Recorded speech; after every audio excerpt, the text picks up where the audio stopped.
Hello, I'm Valeria. I'm a postdoc at Sieyra in Paris-Saclay.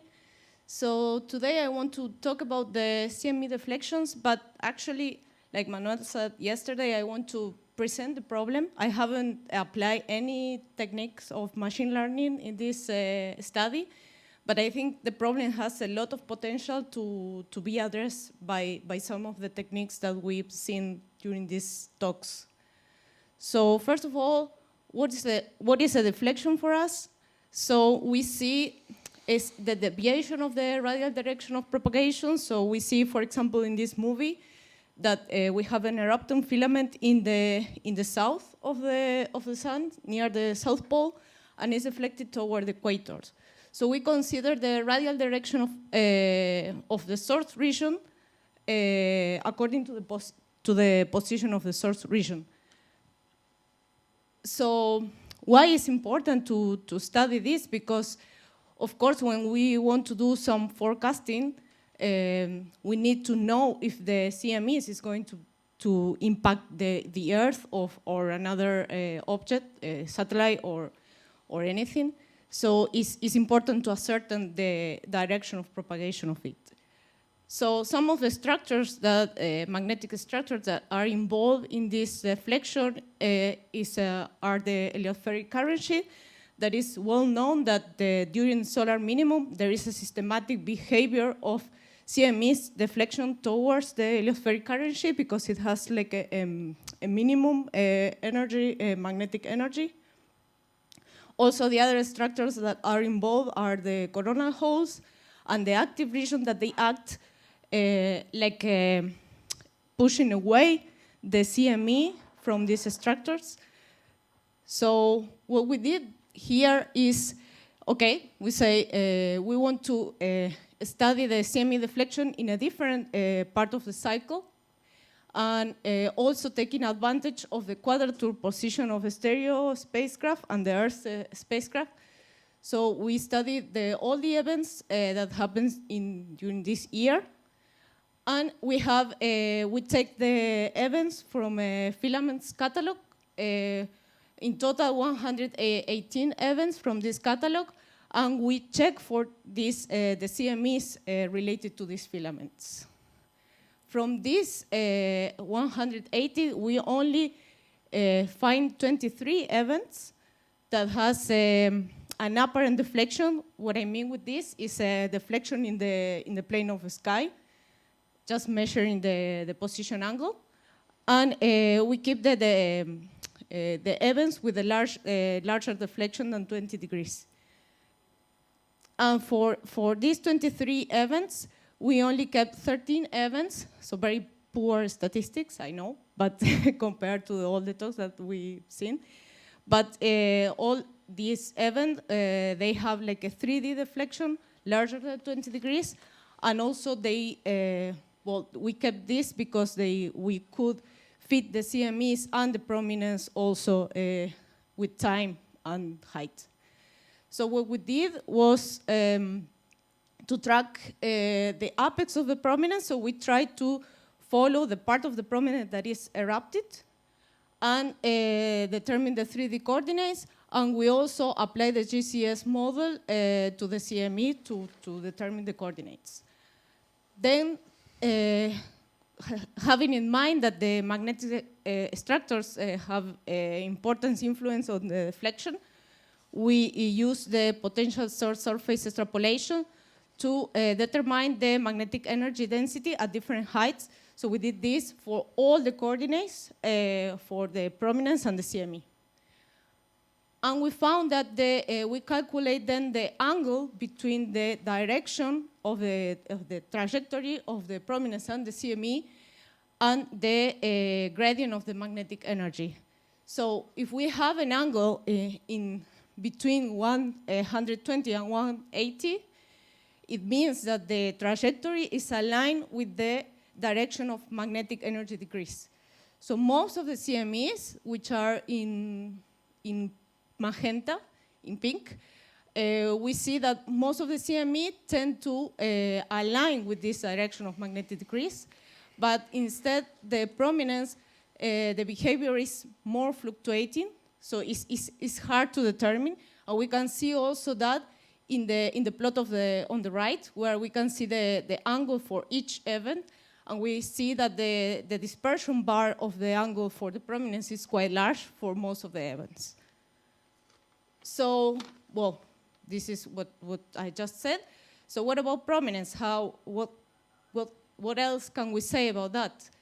So we check the deflection rates and try to see if there was a correlation with the magnetic gradient strength. And we found a correlation of 60.65. And so we can say that there is a correlation between the deflection rate and the magnetic strength. So, and we also, in a plot that I didn't show here, but we calculate the magnetic rate, the deflection rate, sorry, as a function of height, and we estimate that the rate, the initial, the deflection rate decays of 1/8 of its initial value occurs at 2.3 solar radio for the prominence and 2.4 solar radio for the CMEs, meaning that most of the deflection occurs at low latitudes. That's why it's very important to study them in the lower corona. So motivated by this, so if you want to check more about this work, please check these two papers that we have. And inspired by this, we did the simulations of this deflection, but this time we consider a flux rope near a pseudo-streamer. So we consider different configurations of pseudo-streamer. We can see that the size and the width of the pseudo-streamer change. And as a result of the combination of the two magnetic fields, we have two null points, the local and the global, that they have a very important influence on the deflection of the CME. So we can see here, for example, well, the inner and the outer kind of events. It depends on if the flux rope is confined inside the lobe of the pseudo-streamer or if it is not. In the case of the inner events, we have a double deflection. So the local null points leads the first deflection, and then they move to the global null points, meaning that there is a hierarchy of null points. This is also was shown by observations.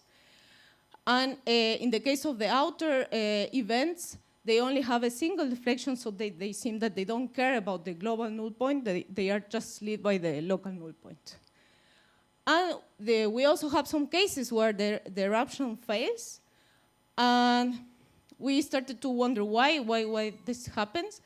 And this was because of the magnetic flux. So if we calculate the magnetic flux that we have inside this magnetic cage, we can see that so are the two cases on the right. We can see that the magnetic flux for the failed eruptions is much larger compared to the erupted ones. So this also you can see more details in this article. So these are my conclusions. Perhaps if I did it on time, it's because I forgot a lot of things to say. And well, more or less, this is what I already said about the deflections, and some thoughts that I have about this work that can be improved with machine learning or these techniques is that, well, Julio already told a little bit about this. So automatic way to find the sources of the CMEs, but not only involving the active region, but would be interesting to see the prominence, the source region related to the prominence, and also an automatic way of fitting the GCS model, and also to obtain the 3D coordinates of the prominence, because as you may know, this is very time consuming to do this. And also if you do it like visually, you can also have some errors. So, well, I think we can improve the statistic of this applying some techniques. So, thank you very much.